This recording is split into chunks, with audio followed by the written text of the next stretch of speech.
Clip number 416۔ اس clip میں آپ سورہ انفال کی آیت نمبر 61 سے 63 تک کی تلاوت، ترجمہ اور تفسیر قرآن صراط الجنان سماعت فرمائیں گے۔ بسم اللہ الرحمن الرحیم۔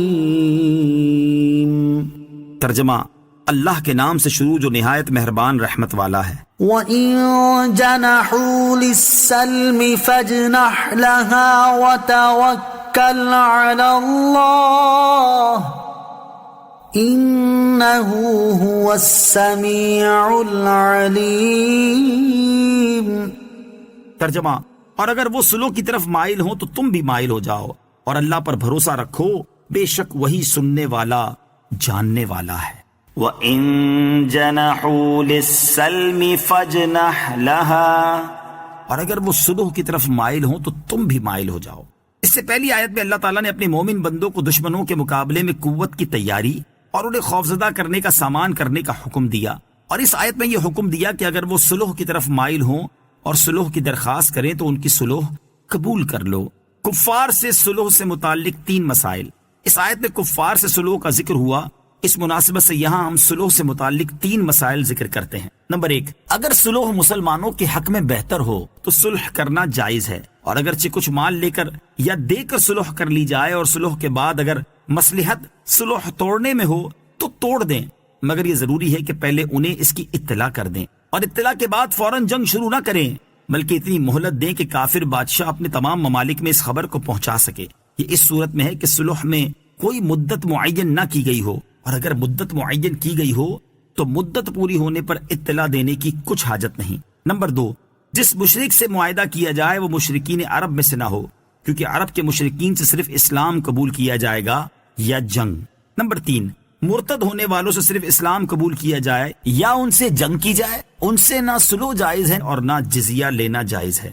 وَإِن يُرِيدُوا أَن يَخْدَعُوكَ فَإِنَّ حَسْبَكَ اللَّهُ هُوَ الَّذِي أَيَّدَكَ بِنَصْرِهِ وَبِالْمُؤْمِنِينَ۔ ترجمہ: اور اے حبیب اگر وہ تمہیں دھوکہ دینا چاہیں گے تو بے شک اللہ تمہیں کافی ہے، وہی ہے جس نے اپنی مدد اور مسلمانوں کے ذریعے تمہاری تائید فرمائی۔ وَإِن يُرِيدُوا أَن يَخْدَعُوكَ،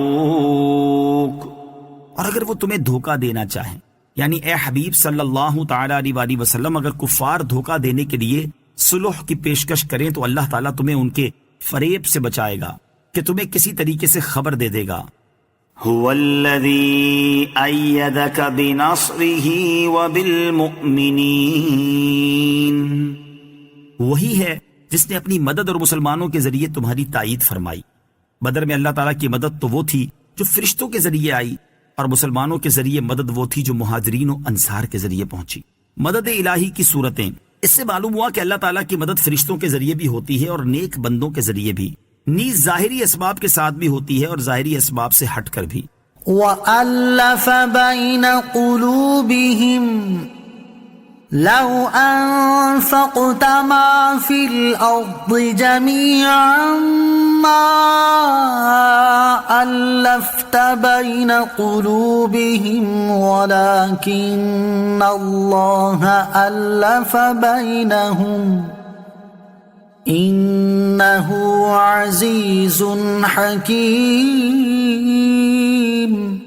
ترجمہ: اور اس نے مسلمانوں کے دلوں میں الفت پیدا کر دی، اگر تم زمین میں جو کچھ ہے سب خرچ کر دیتے تب بھی ان کے دلوں میں الفت پیدا نہ کر سکتے تھے، لیکن اللہ نے ان کے دلوں کو ملا دیا، بے شک وہ غالب حکمت والا ہے۔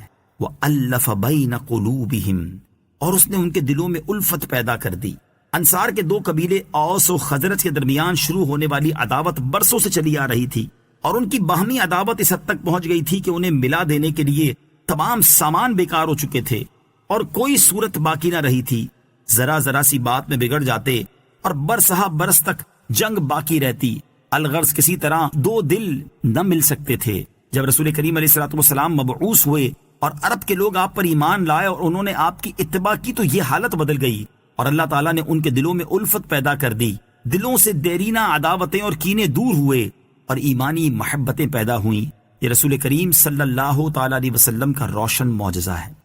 مسلمانوں کی اجتماعیت کا سب سے بڑا ذریعہ. یاد رہے کہ سرور کائنات علیہ الصلوۃ والسلام کی محبت مسلمانوں کی اجتماعیت کا سب سے بڑا ذریعہ ہے. دیکھ لیں کہ مشرق و مغرب کے وہ لوگ جن کے رنگ، زبان، نسل، معیار زندگی سب کچھ ایک دوسرے سے جدا ہو، لیکن جب ایک کو یہ پتا چلتا ہے کہ دوسرا شخص بھی سرور دو عالم علیہ الصلوۃ والسلام کا غلام ہے تو فوراً دل میں نرمی و محبت کے جذبات پیدا ہو جاتے ہیں. صلو علی الحبیب صلی اللہ تعالی علی محمد صلی اللہ تعالی علیہ وسلم. مجھے اپنی اور ساری دنیا کی لوگوں کی اصلاح کی کوشش کرنی ہے انشاءاللہ عز و جل.